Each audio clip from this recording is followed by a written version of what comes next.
Hello, Fisher. How's it going? Okay. So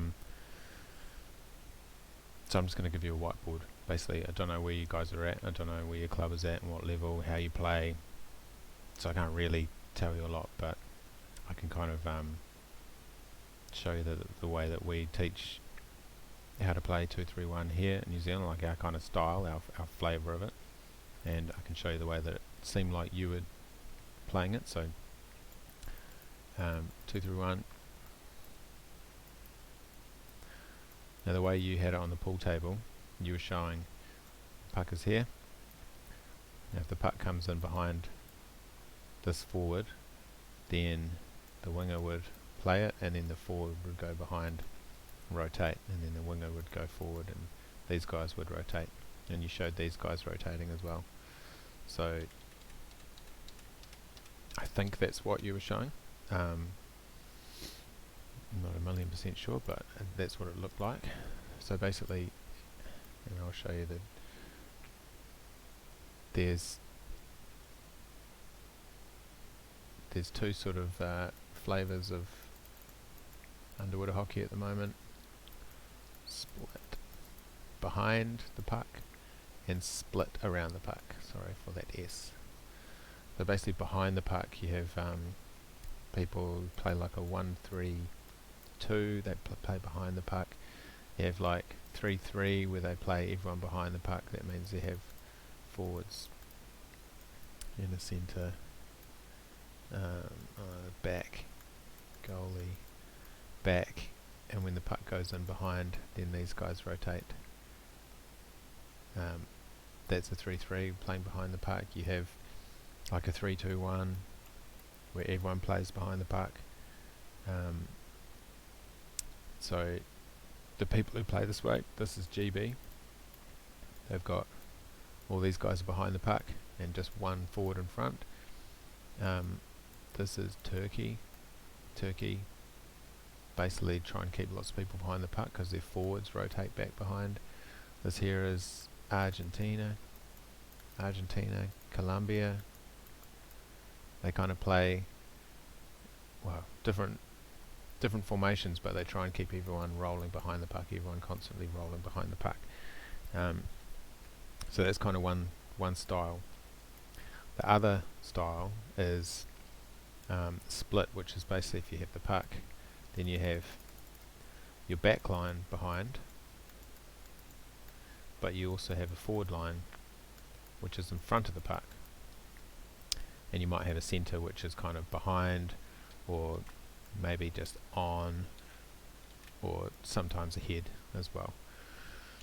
But you generally have a forwards ahead of the puck, back line behind the puck. Okay, so Australia plays like this. They're the kings of forwards back tackling, really. France like this. The Dutch like this. Portugal, Spain, New Zealand, Canada, USA. So probably a few more that play split than play behind, but that's the sort of the split. So the way you're playing your 2-3-1 with this rotation like this means that you're trying to keep everyone behind the puck, and that means that your rotation is with your forwards and your wingers. You might have these rotations happening, but it didn't really look like you have this guy involved in those rotations, so your goalie's kind of keeping out of it. Now if you have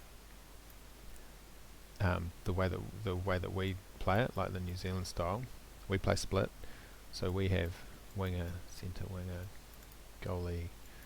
We have our forwards pretty much always in front of the puck, and we don't have rotations like this, pretty much never, but we have these rotations. So that guy rotates. Sometimes these guys, these three have a sort of rotation together, and if the puck moves over to this side, then these guys rotate, the goalie and the winger, they rotate, and these guys always stay ahead of the puck, and these guys have a really tight relationship. So it's not so much these two rotating, but these guys have a very close close relationship, and that's really important to what they do. So that's probably the main difference between the way that you're playing your 2-3-1 and the way that we play our 2-3-1. So if I started you off, I would basically say if you were playing here in New Zealand for the first time, we would say, okay, here's the puck, it's on the wall. So you've got a winger, you've got a centre, winger, goalie, forward. These guys always work together. So whenever the puck goes up to one forward, the other forward needs to be right next to him. So if there's an opposition there and the opposition turns the puck, the other forward is right there on the other side. If the puck goes further, it's this winger's job. If the puck comes through and goes outside the centre, it's the winger's job. If the puck comes back and it goes outside from the goalie, it's this winger's job. So this winger basically goes up and down all the way out on the outside. He goes up when the puck comes up and he hits there on the outside, and when the puck comes back down, he's down as well. So the same way, we kind of have a little square of people around the puck, and then we have the goalie at the back, and wherever that puck goes, the goalie goes around as well. So if the puck comes down here, the goalie hits it. If the puck comes over here and then through, the goalie's going to get it. So as the puck moves across, the goalie slides, and as the puck moves up and down, the winger slides. So as the puck kind of moves around, all around through here, you've got the goalie sliding and the winger sliding until it comes out of the box, and then whoever it is hits it. And if it comes back and it happens to come down here, then all these guys will rotate back behind the goalie, and you have these rotations happening as well. And the whole time the forwards are both ahead of the puck, waiting for opposition to turn around where they can hit it too. So I hope that makes sense. We would probably say that we try and keep things the same as much as possible in different areas. So 3 areas in the pool, 1, 2, 3. So first area, you've got forwards, they work together, they're driving. Then you've got your backs, and here's your goalie. So if the puck comes through the goalie, then the winger is on the puck. If the puck comes through the centre, then the winger is on the puck. If the puck comes around the forwards, then the winger is on the puck, and he scores the goal. Okay. Just get them out of the way. So in the middle. So here, if the puck comes around the forwards, the winger hits it. If the puck comes through the centre, the winger hits it. If the puck comes around the goalie, around the backs, the winger hits it.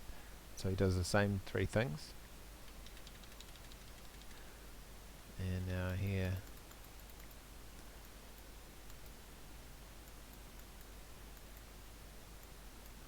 if the puck comes around the forwards, the winger hits it. The puck comes through the centre, the winger hits it. If the puck comes all the way down the back, then the winger hits it. Does the same thing, but he's the last man on the goal. So we sort of have the same thing, the same rules happening here, the same rules here, the same rules here, just to make it very, very simple for everyone to do the same thing. Yeah.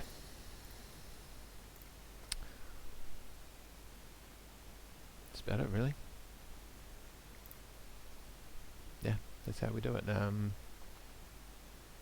Those rotations between the winger, the goalie, and the centre, they're basically what the whole formation is built around, and it takes time and experience to kind of get the hang of that. But you've got those rotations on the wall, the channel between the winger, the goalie, the centre. Then you've got what happens when it goes wide with the outside winger, and then you've got the forwards attacking, and the forwards being fed puck and working as a team, as a little pair. Always one forward, always the other forward there. Up the front, yeah. And that's the general framework. So what they actually do is completely different. So so you can have if this is the framework, and this is how everyone interacts together, so you know that these guys support each other, you know that these guys rotate, you know that this guy covers all the space out here, you know that this guy blocks in the middle.